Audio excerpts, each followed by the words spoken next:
क्या आपने कभी सोचा है कि जीवन में सब कुछ होते हुए भी यदि कोई गहरी कमी हो तो वह कैसा अनुभव होता है? जब धन, वैभव और मान सम्मान सब कुछ होते हुए भी एक अभाव आपकी आत्मा को कचोटता रहे, तो क्या किया जाए? आज हम आपको सुनाने जा रहे हैं एक ऐसी ही प्रेरणादायक कथा, पुत्रदा एकादशी व्रत की महिमा, जो न केवल संतानहीनता के दुख को दूर करती है, बल्कि जीवन में आशा और विश्वास का अद्भुत संदेश देती है। इस रोमांचक कहानी में भद्रावती के राजा सुकेतुमान और उनकी रानी शैव्या के जीवन की भावनात्मक यात्रा का वर्णन है।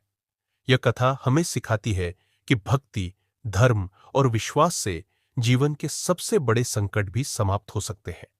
लेकिन रुकिए, इससे पहले कि हम इस अद्भुत कथा में डूबे, यदि आप ऐसी प्रेरक कहानियां, धार्मिक कथाएं और अद्भुत जीवन रहस्यों के बारे में जानना चाहते हैं, तो हमारे चैनल को सब्सक्राइब करना न भूलें।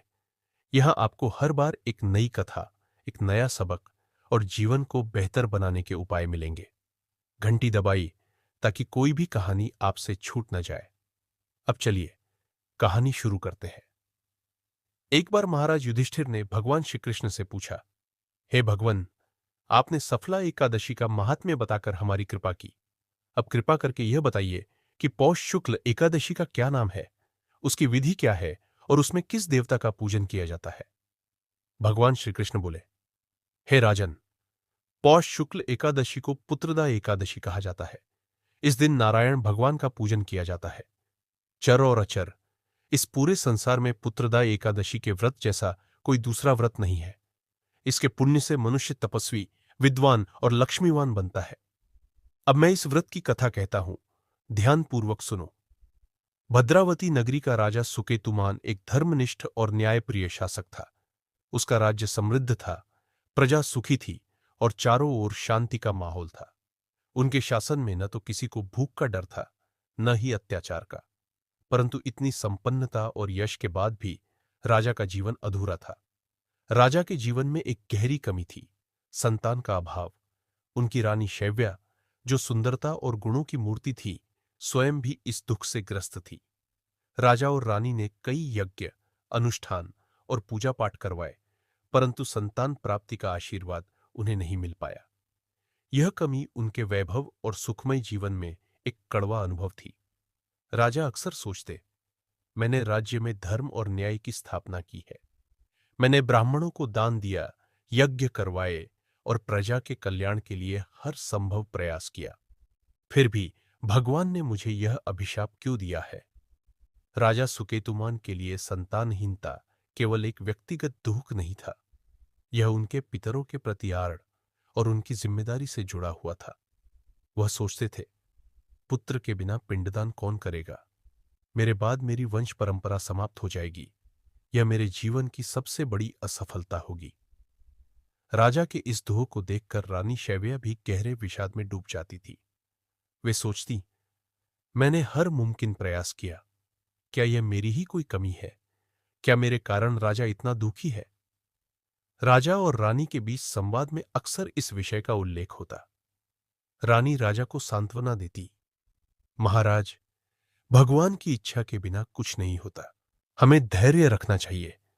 लेकिन राजा का मन इस तसल्ली से शांत नहीं होता था। एक दिन संतानहीनता के इस गहरे दर्द से व्याकुल होकर राजा ने आत्महत्या का विचार किया।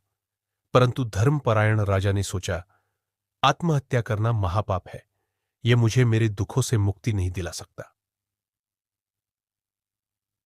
अपने विचारों को शांत करने और समाधान खोजने के लिए राजा ने वन की ओर प्रस्थान करने का निर्णय लिया। वह अकेले ही अपने घोड़े पर सवार होकर महल से निकल पड़े। वन में प्रवेश करते ही उन्होंने प्रकृति के अनगिनत दृश्यों को देखा। विशाल वृक्ष, झरनों की मधुर ध्वनि, पक्षियों का कलरव और जंगली प्राणियों का स्वतंत्र विचरण। इन दृश्यों ने उनके मन को कुछ क्षणों के लिए शांत किया, लेकिन उनकी चिंता समाप्त नहीं हुई। वन में चलते चलते उन्होंने सोचा, यहाँ के प्राणी भी अपने परिवार के साथ सुखी है। हर जीव अपने संतानों के साथ जीवन का आनंद ले रहा है, परंतु मैं एक राजा होकर भी इस सुख से वंचित हूं। अधिक देर तक चलते चलते राजा को प्यास लगी। वह पानी की तलाश में इधर उधर भटकने लगे। तभी उन्हें एक सुंदर सरोवर दिखाई दिया। सरोवर के किनारे कमल खिले थे। वहां हंस, सारस और मछलियां खेल रही थी। राजा ने देखा कि सरोवर के पास कई मुनियों के आश्रम बने हुए थे। उन्होंने महसूस किया कि उनके दाहिने अंग फड़कने लगे। इसे शुभ संकेत मानते हुए राजा ने अपने घोड़े से उतरकर मुनियों को प्रणाम किया। मुनियों ने राजा को देखकर आशीर्वाद दिया और पूछा, हे राजन, आप कौन हैं और यहां किस उद्देश्य से आए हैं? राजा ने हाथ जोड़कर उत्तर दिया, महाराज, मैं भद्रावती का राजा सुकेतुमान हूं। मेरे जीवन में धन, वैभव और यश की कोई कमी नहीं है, परंतु संतानहीनता का दुख मुझे अंदर से तोड़ रहा है। क्या आप मुझे इस कष्ट से मुक्ति का कोई उपाय बता सकते हैं? मुनि मुस्कुराते हुए बोले, हे राजन, आज पुत्रदा एकादशी है। यह दिन संतान प्राप्ति के लिए अत्यंत शुभ है। जो व्यक्ति इस दिन व्रत करता है और भगवान नारायण की आराधना करता है, उसे संतान की प्राप्ति अवश्य होती है। राजा ने मुनियों के वचनों को गंभीरता से लिया। उन्होंने तुरंत व्रत का संकल्प लिया। पूरे विधि विधान से एकादशी का व्रत किया और भगवान नारायण की आराधना की। अगले दिन द्वादशी को उन्होंने व्रत का पारण किया और मुनियों को प्रणाम करके अपने महल लौट आए। कुछ समय बाद भगवान की कृपा से रानी शैव्या ने गर्भधारण किया। 9 महीने बाद उन्होंने एक तेजस्वी और सुंदर पुत्र को जन्म दिया। राजा और रानी का जीवन आनंद और संतोष से भर गया। राजकुमार का पालन पोषण बड़े स्नेह और सतर्कता से किया गया। वह न केवल शूरवीर था, बल्कि यशस्वी और प्रजापालक भी बना।